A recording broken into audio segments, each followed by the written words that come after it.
అందరికీ Saturday evening ఈ vlog చేశాను. అరుణోదయ రెస్టారెంట్కి వెళ్ళామండి.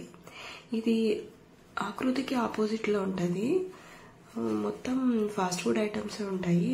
ఎగ్ కూడా అవైలబుల్లో ఉంటుందండి. బట్ నాన్ వెజ్ ఇంకేమీ ఉండదు. చికెన్, మటన్, ఫిష్ లాంటివి ఏమీ అవైలబుల్లో ఉండదు. రెస్టారెంట్ అయితే కొంచెం పెద్దగానే ఉంటుంది. ఫుడ్ కూడా బాగుంటుందండి. మనకు నచ్చినట్లు చెప్తే వాళ్ళు అలాగే చేసుకొస్తారు.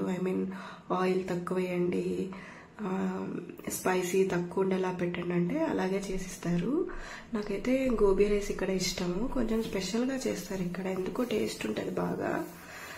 నెక్స్ట్ నా హస్బెండ్ అయితే కాజు గోబీ రైస్ ఆర్డర్ చేశాడు. నాకైతే నేను చెప్పుకున్న రైస్ అయితే నాకు నచ్చింది, తనది నచ్చింది. బట్ క్వాంటిటీ అయితే చాలా లెస్ అండి. మనం ఆర్డర్ చేసింది ఒక్కరికైతే సరిపోతుంది, ఇద్దరికి రాదు. అంటే ఇప్పుడు ఒకటి ఆర్డర్ ఇచ్చుకున్నాం అనుకోండి, అది ఒక్కరే తినగలరు, వాళ్ళకి కడుపు నిండుతుంది, ఇంకొకరికైతే అవ్వదు. కూల్ డ్రింక్స్, సాఫ్ట్ డ్రింక్స్ అన్నీ అవైలబుల్లో ఉన్నాయి. Please like, share and subscribe. Thank you.